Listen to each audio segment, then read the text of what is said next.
Welcome, everybody, to CFL's weekly Pick'em show. We're at the conference championship weekends. I'm your host, Mike Goodpaster. Right now, I want to welcome in my co-hosts.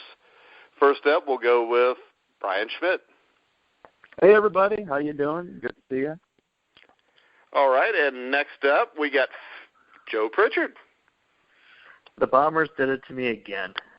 Oh, God.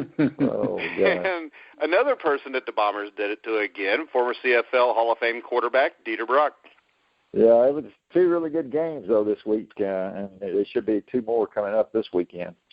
All right, and of course, as always, we save the best for last. He's not a Hall of Famer. No. David Landry. Not Hall of Famer. I call you David Landry. It's all David. Yeah. See, you got to stop two names. He's so awesome, Dieter. He's got two names. Yeah, I'm awesome. You got to quit revealing. I feel like Clark Kent here now. I just want to say the Winnipeg Blue Bombers did nothing to me. Okay.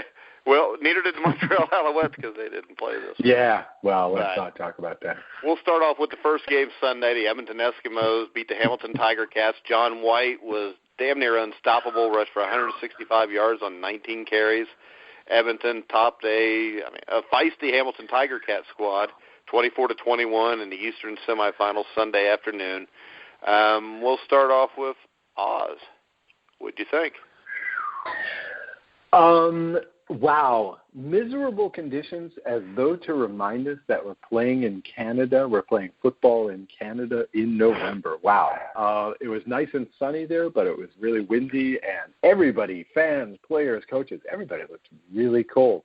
No touchdown passes in the game. Made for very interesting stuff, but it kind of goes with what I said about how I think running is going to be super, super important in these playoffs, and sure enough, John White just tore it up.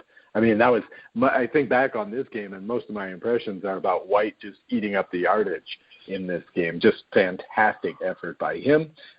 Nice show by the Eskimos, and if they can keep up this sort of running game, they're going to be dangerous going forward. Yeah, and Dieter, I mean, you usually don't expect a CFL game to be decided by the running game. But yeah, John White, 20 carries, 160 yards. C.J. Gable, I'm having a hard time talking tonight, Oz. 9 carries, 21 yards. So the difference in the game, I think, was just the ability for Edmonton to move the ball on the ground. Yeah, I don't know, the Tiger Cats, I mean, I know White is a really outstanding runner, but, man, the tackling was atrocious. I mean, they couldn't. I mean, they had him several times where for limited yardage, and he just kind of broke through, and it was just really poor tackling, and from what I saw. Yeah, and we talked, Brian, all year about how Hamilton, even with Zach Collaros, was going to have a hard time winning with no defense. I know Oz brought that up a lot. Defensively, they played all right and looked like they had the game in control, and then all of a sudden, at the end of the game, their defense just kind of fell apart. Yeah, and what I take away from it is, they played well until the end, but at the same time, it really shows where Hamilton's at and what they've got to do for next year. Got to shore up that defense. The offense will be fine, getting everybody healthy, but defensively they're just so poor. And even when they play well for as long as they did, you still kind of got the feeling that now it's only a matter of time before the dam breaks, and that's exactly what happened. Yeah, and you talked, Zach Collaros was 20 for 31. Mike Riley was 10 for 19. I don't know about you, Joe, but if you'd have told me before the game Mike Riley's 10 for 19 with 133 yards and no touchdowns, I would have thought Hamilton would have blown him out. Yeah, or that Edmonton had decided that they were going to run the ball a ton, which they did some of that. But yeah, but who would expect that? That had to be because of the weather. Mike Riley to that, you think you're going to win that game. Yeah, but, I mean, I'll tell you got to give them credit. Their offensive line played well. They ran the ball down their throat. They get the win to go to the conference final this coming weekend in Ottawa. Now that brings us to a game near and dear to Joe and Dieter's heart. We had Winnipeg 31, BC 32. They had a 28-12 lead in the third quarter. The Lions come back to win 32-31. Dieter, what's your take on the game? I mean, I thought it was a well-played game. I know Winnipeg just gave up a ton of yards, and plus Jonathan Jennings got hot there at the end and just played fantastic. I thought Nichols did a good job. And they had a chance, and I have to question the field goal attempt at the end, 61 yards. I don't know what kind of leg, what's his name? The kicker, Medlock. Yeah. I don't know what his distance is. I mean, it's indoor. It's an indoor stadium, no wind or anything like that. So that's a hell of a kick if you kick it that far for a field goal. So I think they should have gone for it. Yeah, I think it was one of the stupider calls I've ever seen in a playoff game in any league. So I'll pass it around here. Everybody gets a shot at it. Schmitty, would you kick a 61-yard field goal on 3rd and 4, or would you go for it? Go for it. I mean, has anybody ever seen a kicker they would rather have kick a 61-yard field goal than go for it 3rd and 4 in a playoff game? No, you got to go for it necessarily. Well, I mean, if he had the leg, to make it that far, I don't know that he did. I don't know if it's just a wish and a hope. I mean, I don't know what his range is, but that was a long way. Yeah, but even if you could kick one 61, 62 yards, I wouldn't think even the guys that are the best kickers at that are even going to make 50% of them. Where I would say 3rd and 4, you should have at least, if not, probably a 60-40 chance of making the first down. Mm-hmm. I would think percentage-wise, you got just as good a chance, if not better, to make a first down than you do to kick a 61-yard field goal. I agree with you. Yeah, and Nichols played well. He was 26 for 40, 390 yards, 2 touchdowns, no interceptions. Oz, can you explain why they tried to kick a 61-yard field goal? Not really, no. Actually, I was thinking at the time, if he kicks this far enough and misses, they could get the game-tying rouge. Mm-hmm. But again, 61 yards is mighty far even to miss and have it go into the end zone. So he's not going to make it. It was 10 yards short, though. Right, exactly. Yeah, and to get the rouge, you're probably going to have to kick the ball 70 or 75 yards. Right, right. Mm-hmm. I mean, if they were kicking this one from like 40, you can imagine it. But why wouldn't you go for it? I mean, this is Winnipeg. They the fans are just so happy. You would assume to be in the playoffs anyway. They haven't done anything offensively since the first half. I mean, why don't you go for it there? I don't know, but I'm just a fan. What do I know? So Joe, we'll let you talk about that a little, and then what I think was the big difference in the game, same thing as the first game, was the ability to run the ball. Jeremiah Johnson, 11 carries, 110 yards. Andrew Harris, 11 for 61, which is not bad, but I think their ability to run the ball a little bit better may have helped them there also. Oh, absolutely.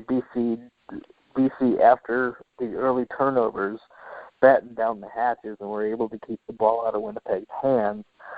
When you play a bend-and-don't-break defense, eventually it's going to break on you. And that's exactly what happened to Winnipeg in the second half. They just could not make that one last play to put the game away.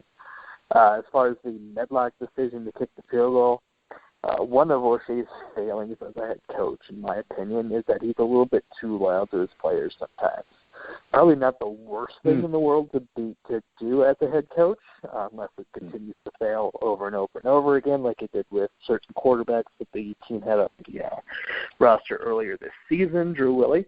But it's that's quite a ways to go for loyalty when your kicker tells you he's got a 57-yard range and you put him out there from 61 and say, "Can you do it?" What's the kicker supposed to say? No, I can't. Well, he obviously didn't say, "No, I can't." And if he would have, they may have won the game. That's a possibility, but how many coaches would like a player that says, "No, I can't do what you're asking"? Well, in that situation, I would rather him tell me no than come up 10 yards short and make me look like a moron. That's definitely true. But we'll go to the Western Conference Final first, Calgary against BC. What's your key to this game, Brian? Well, really more so for BC is you got to come in, you Jennings is going to have to play a great football game. I mean, on paper, people are going to say, okay, Calgary's going to win this game. Honestly, I think BC has a chance. If Jennings plays well, if Jennings does not play well, then it's going to be a long day. But if he plays well and they play well offensively, they got a shot. All right, Dieter, do you believe Jennings can get this done for BC? Yeah, I definitely think he can. I mean, I think he's getting better all the time, and I really like the way he plays. And the key thing here to me is whether Calgary is built too much rust up from the time off. They've been off the last game of the season. They didn't play the starters, but at all. Yeah, really, they haven't played a meaningful game in probably a month and a half. So that's going to be something you got to look out for there, and they got to be wary of is not having played any meaningful football in quite a while. So if they can come out, with shake the rust off and whatever, and get back in the way they play, I think Calgary can win this game, fairly easily. Yeah, to me, Oz, the biggest key to this game, as it is, I think, in almost every game, is the offensive line against the defensive line matchup. And I think that somehow BC's got to figure out a way to put pressure on Bo Levi Mitchell. Right. Yeah, that's always been the key. Now, they did so earlier in the season. They had the one game where they registered 4 sacks against them. The only team that had gotten more than 2 besides them would be the Alouettes towards the end of the season, when the Alouettes defense was angry and not much else. So the BC Lions do have the capacity to do this. And as well, the Calgary Stampeders, I believe, are now on their 10th configuration of the offensive line. But all that stuff about the bye week, I think, is going to work in the Stamps' favor. I think some of this is fans trying to convince themselves that this might give the Lions a bit of a plus, but I don't believe so. I think the Lions left a lot on the field in terms of energy and the playbook. I think that's going to hurt. I think they're moving to colder weather now. They're going from British Columbia to Calgary. They're going to lose a lot of degrees there. I think that Messam is going to have a great game for Calgary. And, I just see everything going Calgary's way here. BC is not a bad team, but it's just all the intangibles, all the X factors, all the environment is against them. Yeah, and I think in this, you brought him up, but Joe, I'll bring it up to you. I think the big key here is Jerome Messam, because I think they're going to have a hard time stopping him. And like I said, also with the offensive line, I think it's going to be really hard on BC's defense. And I think it's going to come down to, can Jonathan Jennings play well enough to score over 30 points to keep up with him? Yeah, the Lions are definitely going to have to score points in bunches in this one. Then again, if you're looking to stop Jerome Messam, who would you rather have? Which linebacking core in this league would you rather have? Yeah. So if it's going to be possible, I think Element and Big Hill can do it. I just don't know if they're going to be able to stop the Calgary offense as a whole. All right, so let's get to picks. Joe, I'll let you go first. Yeah, I got Calgary in this one. All right, Brian? Go ahead. Yeah, I got to go with Calgary, but again, it wouldn't shock me if BC wins this, and I think this has the potential to be a great game. All right, Dieter? Yeah, I think that I don't think BC is going to score 30 points. I don't think they're going to get anywhere close to that. And playing, depending on what the weather situation is like, I just see Calgary winning this thing fairly easily. That's what I think. All right, Oz? Calgary is favored by 7.5. I think BC covers that, but I think Calgary wins. I also wanted to throw in something that Joe pointed out on the Rouge, White, and Blue show, and that is this. If Jennings makes 2 turnovers in the first quarter that leads to an 11-0 Calgary lead, BC's not coming back. I just wanted to put that out there. Mm-hmm. All right. I'm going to go with Calgary also, but I think it could be a close game. but I'm going to go with Bo Levi Mitchell over to young quarterback. I think Calgary wins this game something like 34-20, something like that. Next game, Grey Cup rematch from last year as the Edmonton Eskimos go to Ottawa to face the Red Blacks. Ottawa's well-rested. They seem to be peaking at the right time. Dieter, which quarterback has the advantage here? Mike Riley, who has the injured non-throwing hand, I assume he's going to play, or Henry Burris? Yeah, it really depends on. I know I hear where Riley is going to say he's going to play, and I just don't know how bad his injury is. But this is a toss-up between these two. I mean, they're both. Burris has been playing well, and Edmonton is. Obviously is. Riley's played well all season, so. This will be a very interesting game. This is going to be a close game, in my opinion. Yeah, and Joe, I think it's probably going to be a close game, too. And I think a big reason why for Edmonton will be, John White, the running back. He's played like a man possessed. That he has. He's been everything that they could have wanted to. After not having him last year with the Achilles injury, he's bounced back to be everything that they had from him in 2014 and even more. I think he's really stepped up his profile in the league this year with how he's played. All right. Oz, what's your key to winning this game? The key to winning this game for me is going to be pace. You guys just brought up the running game for Edmonton. I think Ottawa is going to employ sort of a bizarro strategy here. That is, in other words, they're not going to mind if Edmonton offense is on the field as long as they're off the field quickly. They would much rather get into a shootout with Edmonton than otherwise because Ottawa is not going to stop the run.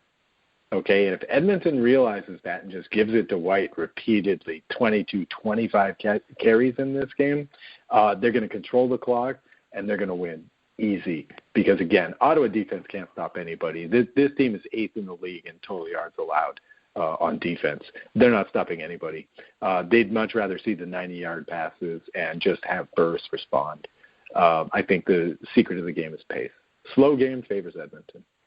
All right, Oz, we'll start off with you. Edmonton at Ottawa. Take it. Okay, having said that, I'm going to go with what is currently considered the upset. I'm going to go with Ottawa. You asked before about which quarterback has the edge. I think neither of them does. You have Riley, who was last year's Grey Cup winner, and you have Henry Burris, who probably played in the first Grey Cup. I don't really think that experience is going to be an issue here. And I'm going to say the Red Blacks with the weak rest, with the they're going to try and light up the scoreboard. I say Ottawa wins this game.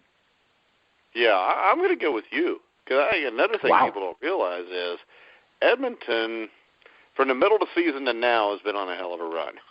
And what I saw against Hamilton, I think, was a team that may be getting a little tired.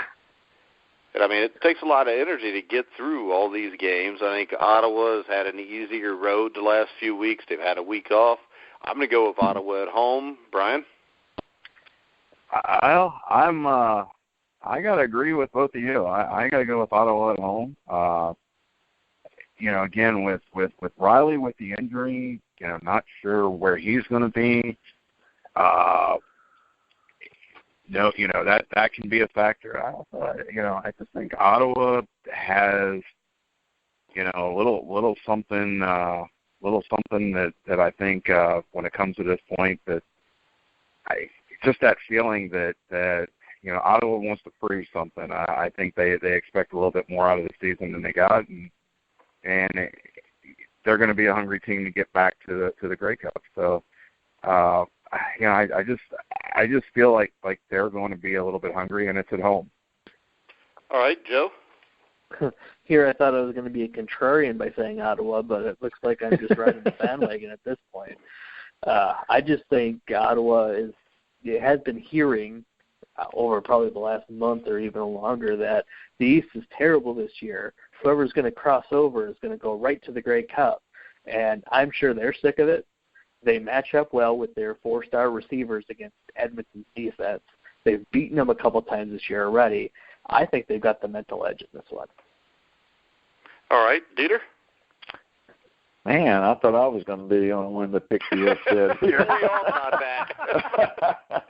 But everything says Edmonton here. If you look at it, look at the whole thing on paper. But I just have a feeling that Ottawa is going to, pull it together and come up with a victory this week. So I'm going to say Ottawa. We're all going to look stupid if Edmonton wins this game, huh? Wouldn't be the first time. We'll be stupid together. I was thinking maybe it was the first time for me, you, and Dieter. I figured it wasn't for Oz, and since Joe's a Blue Bird fan, just since the last 10 years, he might have. No. What's even worse is that was by choice. I wasn't even born into it or anything. Yeah, it wasn't like you were born in Manitoba, right? No. Well, all right. All right. Any final words, Dieter? Oh, I'm just looking forward to the games this week. I enjoyed last week's games. They're very entertaining and interesting, and I think it's going to be the same this week. Looking forward to it. All right, Joe? I don't know if any result this weekend would surprise me, honestly. I think the teams that I didn't pick still have good arguments to win these ball games, but I'm feeling pretty confident about my picks as it is. All right, Brian? I'm looking forward to the games. I'm really looking forward to BC Calgary because, like I said, I really think there's some potential there, for BC to win that game. As great as Calgary is, sometimes being as great as you are, it comes playoff times, and it just takes one game to knock you out. And I think BC, if Jennings plays well, could be that team. Yeah, and I think BC and Calgary are the two best teams. No arguments here. Nope, not at all. All right, so since we're going for final words, I figured we'd save Oz for the last because we know he'll be the longest. Oh, I was just going to say it's amazing how great the quality of CFL play has become now that Montreal and Toronto aren't playing anymore. Well, Montreal was playing fairly well at the end of the season, though. Yeah, I guess. Well, once it didn't matter anymore, and they got rid of Jim. Exactly. They were saying goodbye. See, I've been a Bengals fan all my life, so I'm used to those. We're 1-12, and then we win the last 3 games, and everybody has hope, and then the next year you still start 0-8. Yeah, after Cincinnati Bengals article, after Cincinnati Bengals suck article today, I should write one about the. Said it sucked. I said, what the hell happened? It was pathetic. Well, the gist of it was that they suck. Well, yeah. If you watched them last night, they sucked. But, all right, guys, so next week will be our first Grey Cup extravaganza. Oz, I'm sure you're pumped up for that. I guess. I'm not as pumped up as Joe, who's actually going. Oh, Joe's going to the Grey Cup? Yep, second year in a row. How'd you trick him to letting you in the country? Well, I won't tell him how I won't talk about politics on my way up there. Yeah, there you go. I figured maybe you just told him you knew Oz, so they'd let you in. They won't let you back out. But, all right, guys, so next week, check us out with the Grey Cup preview show. We'll have a couple special guests on next week with all of us guys. Everybody in next week? Yep. I'm in. Oh, yeah. Mm-hmm. All right, so we'll iron that out next week. Make sure you check out the Grey Cup show. Remember to follow us on Twitter at Grueling Truth. Check out the website, www.thegruelingtruth.net. All our shows can be heard on iHeart, TuneIn, iTunes, Spreaker, Stitcher, Google Music. Wherever you find sports podcasts, you'll find The Grueling Truth. So for Joe Pritchard, Brian Schmidt, Oz Davis, Dieter Brock, I'm Mike Goodpaster. You've been listening to The Grueling Truth, where the legends speak.